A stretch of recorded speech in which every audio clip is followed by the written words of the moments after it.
കോൺഗ്രസ് സ്ഥാനാർത്ഥി നിർണയത്തിൽ central election കമ്മിറ്റിയിലേക്ക് panel നൽകേണ്ടതില്ലെന്ന് ധാരണ. Sitting എംപിമാരുടെ പേര് തന്നെ 15 നൽകാനും ആലപ്പുഴ പട്ടികയിൽ ഒഴിച്ചിടാനും സ്ക്രീനിംഗ് കമ്മിറ്റിയിൽ ധാരണയായി. വയനാട്ടിൽ രാഹുൽ ഗാന്ധിയുടെ കാര്യത്തിൽ തീരുമാനമായ ശേഷമായിരിക്കും ആലപ്പുഴയിൽ തീരുമാനമാവുക. സാജു ഉണ്ട് വിവരങ്ങൾ നൽകാനായി. സാജു, ഇടതുമുന്നണി സ്ഥാനാർത്ഥികളുമായി പ്രചാരണ രംഗത്ത് സജീവമാണ്. അപ്പോൾ കോൺഗ്രസിൽ ഇപ്പോഴും സ്ഥാനാർത്ഥി നിർണയ ചർച്ചകൾ പുരോഗമിക്കുന്നു. എന്തുകൊണ്ടാണ് ഈ പാനൽ നൽകേണ്ടതില്ലെന്ന തീരുമാനത്തിലേക്ക് കോൺഗ്രസ് നേതൃത്വം എത്തിയത്? ഒപ്പം തന്നെ എന്നാണ് ഒരു അന്തിമ തീരുമാനമുണ്ടാവുക?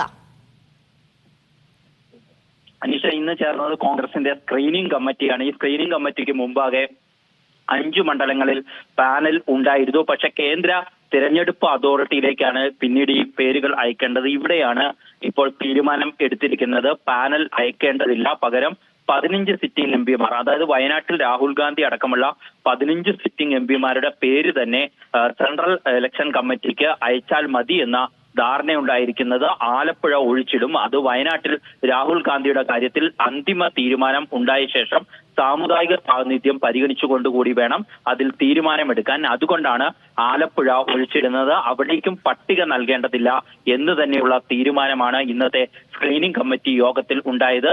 താൻ ഇത്തവണ മത്സരിക്കാനില്ല എന്ന കാര്യം സ്ക്രീനിംഗ് കമ്മിറ്റി യോഗത്തിലും KPCC അധ്യക്ഷൻ K സുധാകരൻ അറിയിച്ചു. എന്നാൽ അദ്ദേഹം മുന്നോട്ട് വെച്ച പേരടക്കം ഒന്നും പട്ടികയായി നൽകേണ്ടതില്ല എന്ന ധാരണയാണ് അവസാനമുണ്ടായത്. K സുധാകരനും മത്സരിക്കണമോ വേണ്ടയോ എന്ന കാര്യത്തിലും കേന്ദ്ര തിരഞ്ഞെടുപ്പ് അതോറിറ്റി തീരുമാനമെടുക്കട്ടെ എന്ന ധാരണയിലാണ് സ്ക്രീനിംഗ് കമ്മിറ്റി ഇപ്പോൾ അവസാനിച്ചിരിക്കുന്നത്. ഇനി കേന്ദ്ര തിരഞ്ഞെടുപ്പ് അതോറിറ്റിയിൽ നടക്കുന്ന ചർച്ചകൾ വളരെ സുപ്രധാനമായിരിക്കും. അതിന്റെ അടിസ്ഥാനത്തിൽ ചില മാറ്റങ്ങൾ ഉണ്ടായേക്കാനുള്ള സാധ്യതയുണ്ട്. K സുധാകരൻ മത്സരിക്കുന്നില്ലെങ്കിൽ അദ്ദേഹത്തിന്റെ നോമിനിയായ K ജയന്ത് കണ്ണൂരിൽ മത്സരരംഗത്തേക്ക് വരാം. രാഹുൽ ഗാന്ധി തന്നെ വയനാട്ടിൽ മത്സരിക്കുകയാണെങ്കിൽ ആലപ്പുഴയിൽ മുസ്ലിം സ്ഥാനാർത്ഥി വരും. അത് A ഷുക്കൂർ, ഷാനിമോൾ ഉസ്മാൻ എന്നീ പേരുകളിലേക്ക് ആ ചർച്ച എത്തും. അപ്പോൾ A ഷുക്കൂറിന് തന്നെയാണ് നിലവിൽ മുൻതൂക്കമുള്ളത്. ഇനി വയനാട്ടിൽ രാഹുൽ ഗാന്ധി മത്സരിക്കുന്നില്ലെങ്കിൽ ആര് വരും എന്ന ചോദ്യം വളരെ പ്രധാനപ്പെട്ടതാണ്. അവിടെ അങ്ങോട്ട് മത്സരിക്കാനായി KC വേണുഗോപാൽ എത്തുകയാണെങ്കിലും ആലപ്പുഴ മുസ്ലിം പ്രാതിനിധ്യത്തിൽ നിൽക്കും.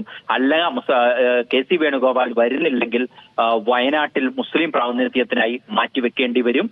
അപ്പോൾ ആലപ്പുഴ മറ്റാർക്കെങ്കിലും നൽകേണ്ടി വരും. അതുകൊണ്ടാണ് ആലപ്പുഴയിലേക്ക് ഇപ്പോൾ ഒരു പട്ടിക പോലും സമർപ്പിക്കേണ്ടതില്ല എന്ന തീരുമാനം എടുത്തിരിക്കുന്നത്.